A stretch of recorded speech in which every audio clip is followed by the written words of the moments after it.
Selamat pagi Oma Opa, Bapak Ibu dan saudara-saudari yang terkasih dalam Kristus.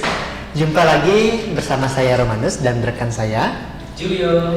Dan pastinya kita mendatangkan narasumber-narasumber kita yang tercinta. Ada Romo Roni dan juga Mbah Harto. Nah, kita hadir dalam acara Oke, hari ini Orang Kudus hari ini. Ya, senang sekali ya Julio ya. Senang sekali. Kita masih bisa hadir untuk menemani saudara-saudari kita di rumah, Oma Opa di rumah ya.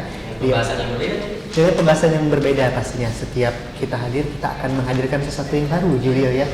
Sesuatu yang baru, cerita yang baru, dan juga inspirasi baru pastinya. Dan kita akan bahas apa hari ini? Iya, oke. Jadi hari ini kita tanggal 21 Agustus ya, kita akan membahas tema kita dengan judul meneguhkan iman dan membaharui spiritualitas. Nah, ini untuk kisahnya kita ada kisah inspiratif dari Santo Pius ke-10, Paus Pembaharu. Nah, mungkin tanpa berlama-lama ya, Julio, kita akan langsung mau dengar nih cerita tentang Santo Pius ke-10. Iya, Santo Pius ke-10 atau juga sering disebut Paus Pius ke-10 ya. Paus Pius ke-10. Paus Pius ke-10 dia menjalankan karya kegembalaannya di tengah situasi iman Katolik yang berhadapan dengan begitu banyak persoalan dan tantangan, di mana banyak orang meragukan ajaran iman Katolik. Maka dia disebut sebagai salah satu paus pembaharu karena dia berjuang untuk mempertahankan iman Katolik yang asli, yang benar, dan kemudian dia juga berjuang untuk memperbaharui segala sesuatu, terutama dalam hal liturgi, supaya liturgi dari waktu ke waktu semakin merayat dan berhadapan dengan situasi dan perkembangan zaman. Namun menarik bahwa dia berjuang untuk mempertahankan ajaran iman yang benar, yang asli. Itu sebuah perjuangan yang boleh dikatakan bisa mempertaruhkan nyawanya. Tetapi demi cintanya kepada Allah Tritunggal dan kepada Bunda Maria dan juga cintanya kepada Gereja Universal, maka dia berjuang tanpa takut untuk membela dan mempertahankan iman Katolik akan Allah Tritunggal yang Maha Esa. Itu yang terjadi. Dan kemudian ada begitu banyak pembaharuan yang dia lakukan selama masa dan karya kegembalaannya sebagai seorang paus. Dan tentu untuk melakukan begitu banyak pembaharuan berhadapan dengan liturgi, pertama Paus Pius X atau Santo Pius ke-10 seorang figur yang sangat mencintai Ekaristi. Ya, dia figur yang sangat mencintai Ekaristi karena dalam Ekaristi ketika kita merayakan Ekaristi kita berjumpa secara langsung dengan Yesus yang hidup. Kita berjumpa dengan Yesus yang hidup dan kemudian kecintaannya pada Ekaristi itulah yang membuat beliau kemudian dalam perjalanan waktu berjuang untuk memperbaharui liturgi ya. Liturgi dalam Ekaristi terutama itu mengalami perkembangan dan perubahan dari zaman ke zaman, sehingga liturgi itu harus semakin mengumat. Maka dalam liturgi Ekaristi kita sekarang ini diharapkan bahwa ada partisipasi aktif dari umat, bukan hanya imamnya yang berbicara dari awal hingga akhir, tetapi umat diharapkan untuk terlibat aktif. Maka kita harus menyanyi, kalau menyanyi berlutut kita harus berlutut, berdiri kita harus berdiri. Jangan sampai orang lain berlutut kita berdiri. Berarti pembaharuan liturgi belum sampai di hati kita, belum sampai di hidup kita. Dan kemudian perjuangannya untuk mempertahankan ajaran iman yang asli ya. Sekali lagi ajaran iman Katolik yang asli itu butuh dia berhadapan dengan begitu banyak tantangan yang luar biasa. Namun dia tidak mundur karena dia cinta pada Gereja Katolik. Apalagi dia seorang uskup, berarti dia memiliki jabatan yang tertinggi dalam hierarki Gereja Katolik, Paus Roma, dan sekaligus disebut uskup Roma sekaligus disebut Paus ya. Dan kemudian selain dia memperbaharui liturgi, selain dia mencintai Ekaristi yang luar biasa, ternyata Paus Pius X juga dia mencintai keadilan. dia mencintai keadilan sosial, maka dia berjuang untuk senantiasa menegakkan keadilan di tengah kehidupan bermasyarakat. Selain di dalam kehidupan menggereja, dia juga berjuang untuk menegakkan keadilan sosial dalam kehidupan bermasyarakat. Karena di mana ada keadilan, di situ ada cinta kasih. Di mana tidak ada keadilan, berarti cinta kasih menjadi terdiri. Itu yang diperjuangkan Paus Pius ke-10 selama hidupnya, dan karya kegembalaannya menjadi seorang paus. Karena perjuangannya yang tinggi untuk mempertahankan ajaran iman yang benar, maka gereja Katolik juga berdiri kokoh hingga saat ini. Seandainya waktu itu dia tidak berani, berarti tidak tahu ya ceritanya perjalanan sejarah gereja Katolik, mungkin beda ceritanya. Iya. Oke, terima kasih banyak Romo.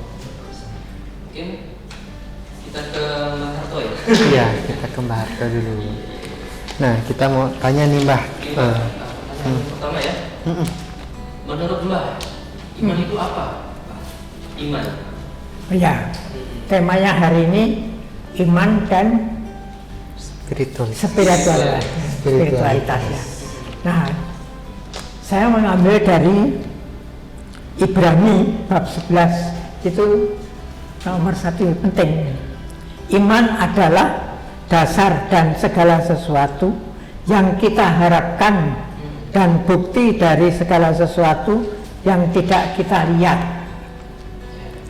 Karena iman, kita mengerti bahwa alam semesta telah dijadikan oleh firman Allah, sehingga apa yang kita lihat dan telah terjadi dan apa yang kita lihat, iman membuat kita percaya bahwa ada Allah yang tak kelihatan, yang menciptakan dunia yang kelihatan di sekitar kita.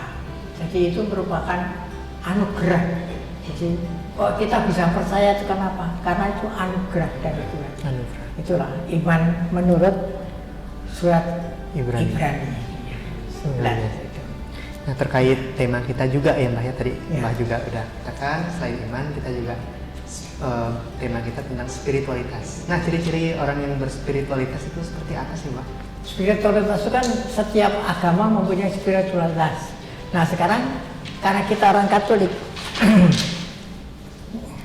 itu ada kira-kira ada 11 lah ciri-cirinya. Yang pertama berpusat pada Kristus. Jadi orang yang spiritualnya Kristen itu harus berpusat pada Kristus. Melalui Kristus menuju kesatuan dengan Allah Tritunggal Maha Kudus. Nah, jadi kalau kita mempunyai spiritualitas, kita percaya dengan adanya Tritunggal Maha Kudus. Keikutsertaan dalam Paskah Kristus itu yang sengsara, wafat, dan kebangkitannya. Ya. Jadi sengsara, disalibkan, wafat, dan kebangkitan. Itu kita harus percaya. Itu tandanya bahwa dia mempunyai spiritualitas. Ini diambil dari Summa Theologia. Karangan Ada ilmunya Mbah ya. Thomas Aquinas. Thomas Aquinas. Jadi ini bacaan yang memang jarang sekali umat membacanya. Nah, kemudian berdasarkan kesaksian akan kasih Tuhan dalam kitab suci. Jadi kalau Tuhan sudah memberi anugerah iman, kita harus menjawab. Nah, kita menjawab dengan kasih Tuhan. Maka dari itu ketika Tuhan disalibkan, dia mengatakan, aku haus. Dia bukan haus untuk minum, tidak, tapi haus jiwa-jiwa manusia, supaya dia mendapat cinta kasih Tuhan. Maka dari itu Anda harus seringkali mengatakan, Tuhan, saya mencintaimu. Tuhan, aku cinta padamu. Tuhan Yesus, aku cinta. Wah, dia senang sekali kalau ada katakan. Begitu ya Romo. Ya itu antara lainnya. Iya. Mungkin kepada Romo lagi. Iya, terima kasih Mbah ya. Iya, nanti bisa lagi. Romo, menarik tadi Romo yang Romo ceritakan Iya. tentang keberanian Romo ya tadi dari Santo Pius ke-10 ini ya. Kita perlu keberanian yang seperti apa sih Romo ya untuk menghadapi masalah-masalah zaman sekarang gitu. Yang ditanyakan keberanian model apa yang dibutuhkan di zaman sekarang. Kalau saya ya refleksi pribadi saya itu keberanian untuk meninggalkan kenyamanan pribadi. Kita harus berani meninggalkan kenyamanan pribadi karena terkadang kita larut dalam kenyamanan dan kemudian kita kurang peduli dengan situasi di sekitar kita. Tapi di satu sisi kita mengatakan bahwa kita orang Katolik di mana kasih melebihi segala-galanya. Tetapi di sisi lain kita nyaman pada kenikmatan pribadi kita dan kita membiarkan mereka yang menderita itu tidak tersentuh atau tidak dijamah. Dan zaman sekarang banyak sekali orang zaman sekarang itu karena medsos ya, buat dia nyaman dengan dirinya sendiri tanpa peduli dengan orang lain. Keberanian untuk meninggalkan kenyamanan pribadi itu yang penting menurut saya. Iya, terima kasih banyak ya Romo Ronia atas pesan-pesan yang luar biasa dan juga banyak yang kita dapatkan ya hari ini ya Romo. Banyak sekali. Meninggalkan kenyamanan pribadi itu bukanlah sesuatu hal yang mudah ya kalau saya pikir ya. Oke, baik, terima kasih sekali lagi Romo ya dan juga Mbak Harto. Mungkin karena keterbatasan waktu, langsung saja kita minta kita sama-sama berdoa ya Romo ya. Semoga kita semakin berani meninggalkan kenyamanan. Amin. Mari kita siapkan hati kita untuk berdoa. Dalam nama Bapa dan Putra dan Roh Kudus. Amin. Tuhan, terima kasih banyak hari ini Kau telah menghadirkan bagi kami ada Mbak Harto, ada Romanus, ada Julio, dan juga semua tim kerja yang membantu kami sehingga kegiatan kami pada pagi hari ini berjalan dengan baik, di mana kami semua diberikan kesempatan memperingati Santo Pius ke-10. Semoga kecintaannya pada kebenaran, kecintaannya pada liturgi, kecintaannya pada Ekaristi sebagai sumber dan puncak hidup orang beriman semakin menjiwai kami dan memampukan kami untuk mencintai Ekaristi Kudus dengan sepenuh hati.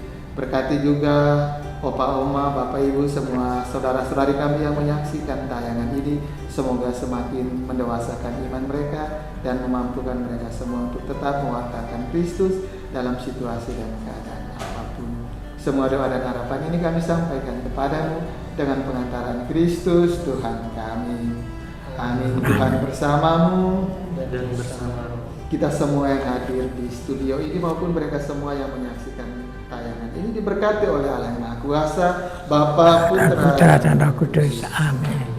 terima kasih juga untuk seluruh pemirsa, Oma Opa, Bapak Ibu, saudara-saudara yang terkasih. Dan kita masih akan kembali nanti dengan edisi-edisi lainnya dari program kita tentu saja di kanal YouTube Societas Sancta Clara. Kita akan bertemu lagi di acara Oke, hari ini orang kudus hari ini.